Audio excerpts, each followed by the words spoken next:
क्या आपने कभी सोचा है कि बिना किसी चिंता, बिना किसी हड़बड़ी और उस मानसिक शोर के बिना जागना कैसा होगा जो दिन के पहले सेकंड से ही हमें घेर लेता है?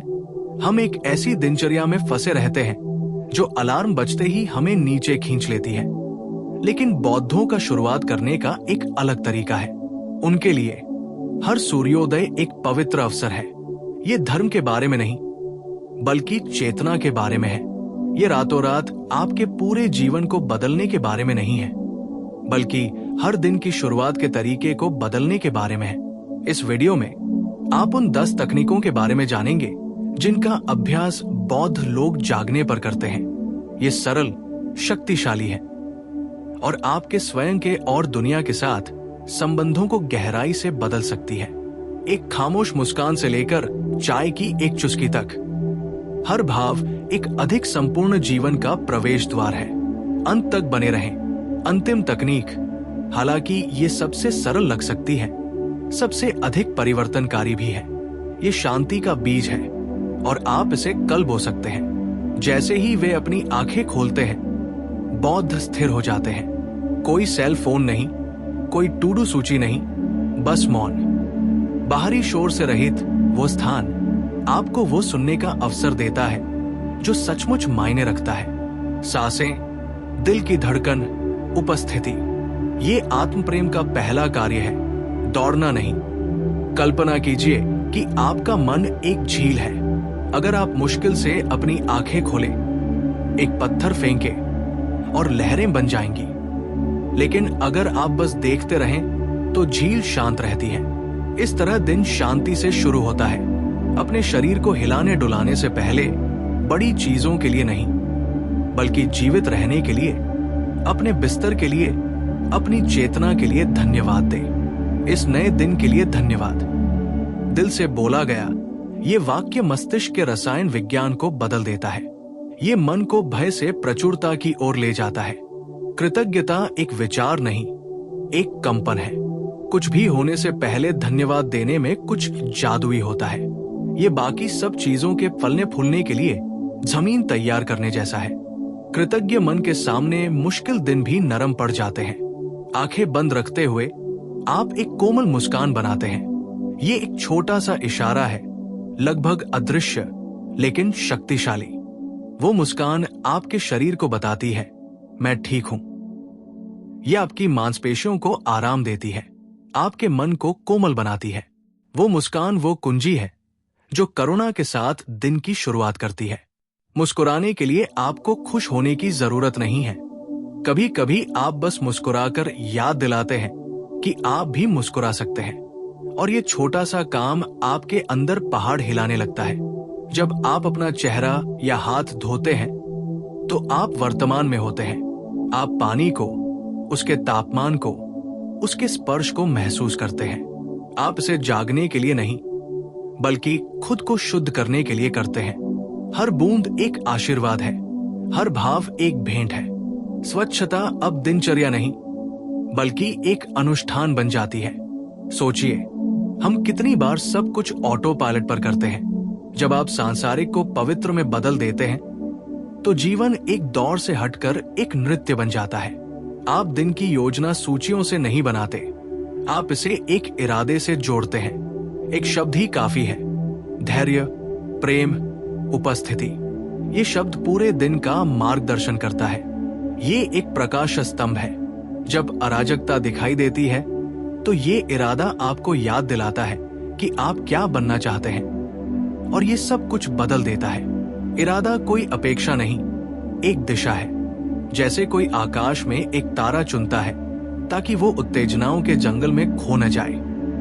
बुद्ध की एक शिक्षा, दाम्पत्य की एक पंक्ति, कुछ ज्यादा लंबी नहीं, बस ज्ञान की एक चिंगारी। ये ज्यादा जानने के लिए नहीं, बल्कि याद रखने के लिए है, उस सारभूत शाश्वत को याद रखने के लिए। ये वाक्य आपके मन में एक सौम्य मंत्र की तरह तैरता है, मानो आपने सत्य के एक बीज को अपनी चेतना में घुलने दिया हो और एक मौन दिशा सूचक यंत्र की तरह आपके साथ चल रहा हो। आप बिना किसी हड़बड़ी के अपना पेय तैयार करते हैं। आप सुगंध सूंघते हैं, आप भाव का अवलोकन करते हैं, धीरे धीरे घूंट भरते हैं। आप मौजूद होते हैं। कोई सोशल मीडिया नहीं, कोई समाचार नहीं, बस कृतज्ञता से खुद को पोषित करने का कार्य। भोजन करना आत्म प्रेम का एक मौन समारोह बन जाता है। हम कितनी बार बिना स्वाद लिए खाते हैं? कितनी बार हम नाश्ता करते हैं जब हमारा शरीर मौजूद होता है और हमारा मन अनुपस्थित होता है? ये साधारण बदलाव भोजन को ध्यान में बदल देता है। वे हमेशा 1 घंटे तक नहीं बैठते, कभी कभी ये केवल 5 मिनट होता है। वे अपनी श्वास पर ध्यान केंद्रित करते हैं, विचारों को बादलों की तरह गुजरने देते हैं, उनसे संघर्ष नहीं करते। वे उस स्थान का अवलोकन करते हैं। ये तंत्रिका तंत्र को शांत करता है। ये एक भावनात्मक रीसेट है, केंद्र की ओर वापसी है। 1 मिनट भी पर्याप्त हो सकता है। ये चलने से पहले अपने कंपास को एडजस्ट करने जैसा है। जब आप अपनी धुरी से शुरू करते हैं तो सब कुछ बदल जाता है। किसी और के बारे में सोचें, पहले खुद के बारे में, फिर किसी और के बारे में, और मन ही मन कहें, आप शांति में रहें, खुश रहें, आराम से रहें। ये विस्तार का अभ्यास है। हृदय खुलता है और वहीं से दिन बदलता है। आप जो देते हैं वो वापस आता है, और जब आप दया करते हैं तो आपकी अपनी आत्मा हल्की हो जाती है, मानो किसी और को आशीर्वाद देकर आप खुद को भी आशीर्वाद दे रहे हों। खिड़की से बाहर देखें, एक फूल, एक बादल देखें और याद रखें, ये भी बीत जाएगा। हार मानकर नहीं, बल्कि आजादी मानकर। अगर सब कुछ बदलता है तो सब कुछ संभव है। अनित्यता एक अनुस्मारक है कि हर पल कीमती है। ये जागृत रहने का आह्वान है, क्योंकि अगर सब कुछ अस्थायी है तो हर पल कीमती है, और अगर सब कुछ बदलता है तो आप भी बदल सकते हैं। ये 10 तकनीकें आदेश नहीं है, ये द्वार है। आपको इन सभी को करने की जरूरत नहीं है। एक चुने, 1 हफ्ते तक उसका अभ्यास करें, उसका असर महसूस करें, और फिर शायद कोई दूसरा चुने। बौद्ध इसी तरह अपने दिन की शुरुआत आत्मा से, अपनी उपस्थिति से और जीवन के प्रति गहरी श्रद्धा से करते हैं। और जब वो श्रद्धा एक आदत बन जाती है तो बाहर क्या हो रहा है इससे कोई फर्क नहीं पड़ता। पवित्रता भीतर ही है। आप सोच रहे होंगे, ये सब तो अच्छा है, लेकिन मेरी जिंदगी तो अस्त व्यस्त है। मैं समझता हूं, इसीलिए ये इतना जरूरी है। बौद्ध तकनीकें पहाड़ों पर रहने वालों के लिए नहीं बनाई गई थी। ये उन लोगों के लिए बनाई गई थी जो दुनिया के बीचों बीच ट्रैफिक, बच्चों और समय सीमाओं के बीच रहते हैं। एक तकनीक चुने, सिर्फ एक, और उसे अपनी सुबह के हिसाब से ढालें। आप उठने से पहले मुस्कुरा सकते हैं। आप बिना मोबाइल फोन के चुपचाप कॉफी बना सकते हैं। आप जमीन पर पैर रखने से पहले शुक्रिया कह सकते हैं। बस इतना ही काफी है। ये पूर्णता की बात नहीं, बल्कि इरादे की बात है। हर सचेतन भाव आपके ऊर्जा क्षेत्र को बदल देता है। ये आपको ज्यादा दयालु, ज्यादा उपस्थित और ज्यादा मुक्त बनाता है। खुद से कोई मांग मत करो, खुद को आको मत। बस एक चुने और उसे हर सुबह 7 दिनों तक दोहराए। देखिए कैसे ये बदलता है। शायद दुनिया नहीं, बल्कि उसमें रहने का आपका तरीका। और यही असली ताकत है। अगर इनमें से किसी ने भी आपको छुआ है तो मैं आपको सब्सक्राइब करने के लिए आमंत्रित करता हूं।